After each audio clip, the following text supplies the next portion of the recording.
Okay, in this video we are going to do some more examples, but first I want to introduce the concept of switching circuits. Now, in the former videos we have effectively done this. It was just abstracted to you a little bit. So in a switching circuit, we're talking about a physical switch that moves the circuit from one configuration to another. We follow the same basic procedure in solving these that we solve in the problems that I derived in the theory sections and the examples in the last video. First, we take the first configuration and we find the initial condition. What that means is we're finding either the voltage across a capacitor or the current through, there's a typo, current through the inductor. Okay, so we got that fixed. So one important thing about that is that to find that initial condition, we must assume that the circuit is in what's called steady state. In other words, it's not changing anymore in time. Remember, we're doing transient analysis here, but before the transient part of the circuit behavior, the movement in time, we must assume that the circuit is in a stable condition. It's not changing during computing that boundary condition of our equation. Okay, so that's what we mean by steady state. Now, one notation about that. For example, if we're assuming the initial condition of the capacitor voltage, say the switching event happens at time 0, we say that the instant before that switching event happens is called 0 minus the moment before switch when we're still in steady state.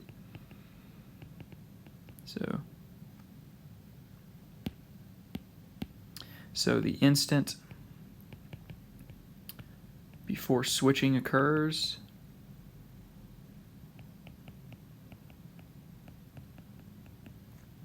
and we are in steady state.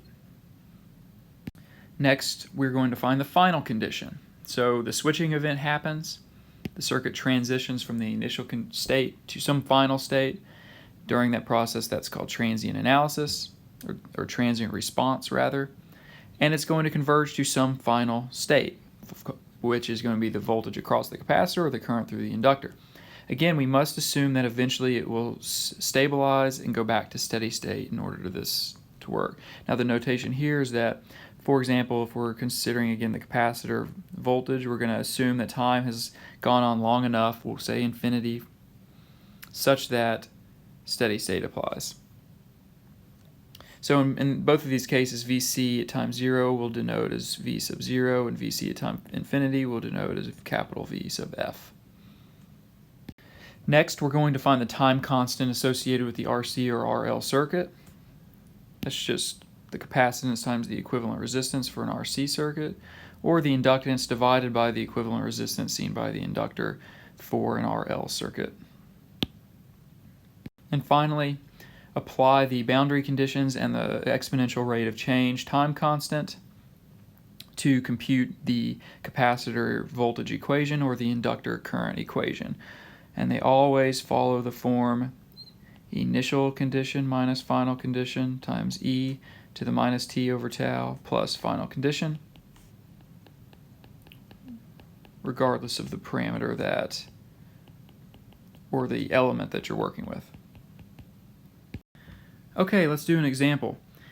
In this circuit, we have a few resistors and a capacitor and a single independent voltage source of 12 volts, it's DC, and a switch. And the switch can toggle around the central point and connect between A and B.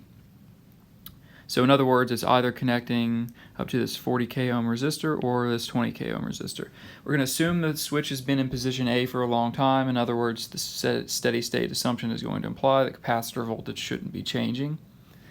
And then at time t, the switch toggles over and connects to position B. Let's find the voltage expression for the voltage across the capacitor as a function of time, valid for time greater than or equal to 0 seconds. Okay, first we're going to find the initial condition of the capacitor voltage. This is at 0 minus the moment before we go from A to B. And it's important to note that we're in steady state. Since we're in steady state, there should be no more changes. So we note that since we only have a DC source, the capacitor looks like an open circuit. So we need to redraw the circuit for position A firstly. So we have a 20k ohm resistor connected to a 40k ohm resistor. and then that's coming over here to a capacitor, which under DC conditions looks like an open circuit. So we know the current there is 0. The voltage that appears there, VC at 0 minus, is what we're calling V sub 0. Alright, so now we just need to solve this equation. We note that V sub 0 is the same voltage as the voltage across the 40k ohm resistor, so we can solve for that with a voltage divider. In this case, you could use, just find the current if you want, and then multiply the current times the resistance. Either method comes out to be the same thing. 12 volts times 40k over 20k plus 40k equals 8 volts. So next we need to find the final condition of the capacitor voltage. So we're going to assume t goes off to infinity such that steady state assumption applies. Let's redraw the circuit configuration. 12 volts is connected to the 20k, which then is over in position B. So another 20k resistor. That is connected to the capacitor, which under steady state looks like an open. See why we have to use the steady state assumption. Remember, when we do AC analysis, the steady state assumption means that it's a steady sinusoid. It's not changing again over time. Here, since it's a DC source, it just opens, or looks like an open circuit rather. So this final voltage of the capacitor out to infinity is what we call capital V sub F. Noting here by inspection or voltage division that voltage must be 6 volts because the voltage is being divided between two 20k ohm resistors being driven by a 12 volt source. Step 3, we need to find the time constant of this RC circuit, which will be the equivalent resistance seen by the capacitor times the capacitance for the circuit under the configuration that t is greater than 0 seconds. That circuit, again, is when the circuit is in position B.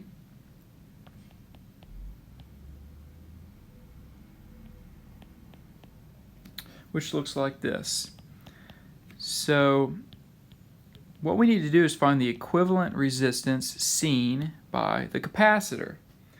So recall back to when we do this for Thevenin, the capacitor is seen as the load here. So we need to remove the load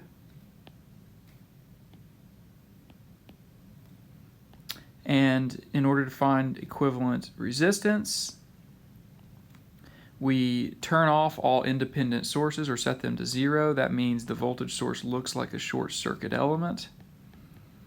And our equivalent circuit seen by our capacitor is as follows.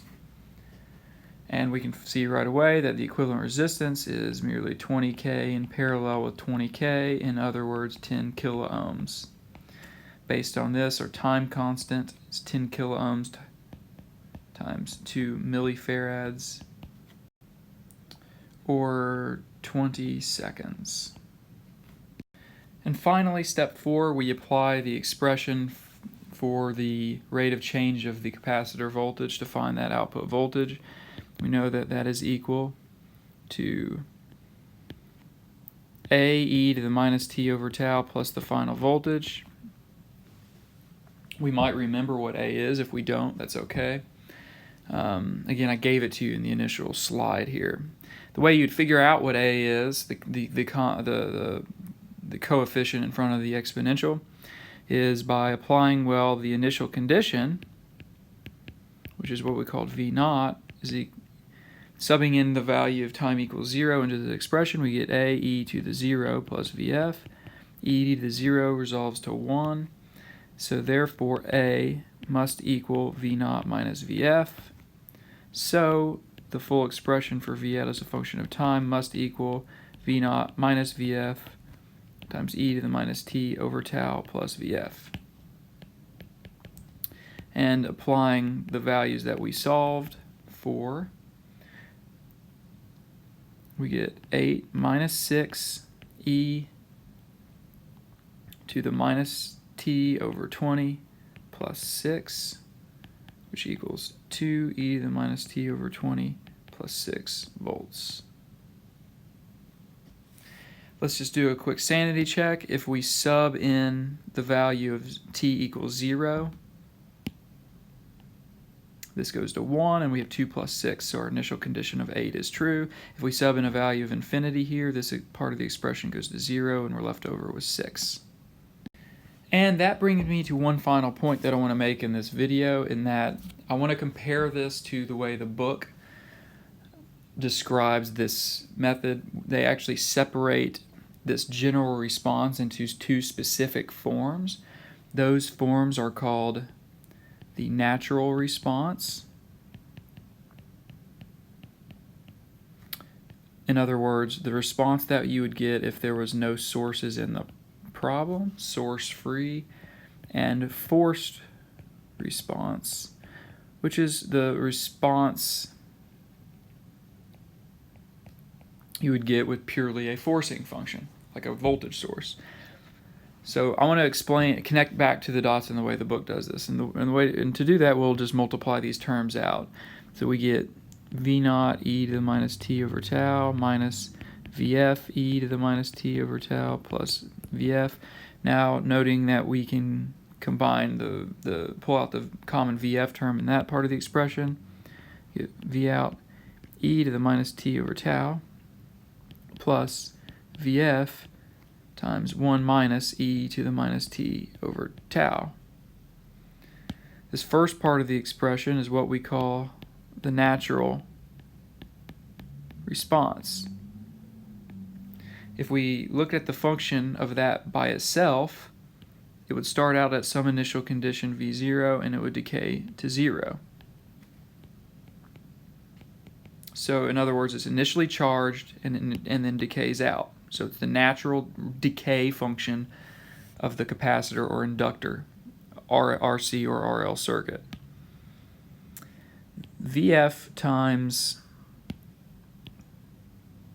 1 minus e to the minus t over tau is what we call the forced response. That looks like an initial condition of 0, because 1 minus e to the 0 seconds, e to the 0 is 1, so 1 minus 1 is 0, the whole thing resolves to 0, and it exponentially approaches a final value of Vf. So this would be the response if there was just a single source forcing the solution to a final value. But note that we get the general response by summing these together. So you can remember this one of two ways. You can compute the natural response of the problem and the forced response of the problem independent of one another and sum them together. That's kind of how the book describes it. Or you remember the single general equation that we derived in these video sets. I tend to think it's a little bit easier to remember this, and noting that the natural response is really a subset, it's a special case of the general response. Likewise, the forced response is really a special case of the general response.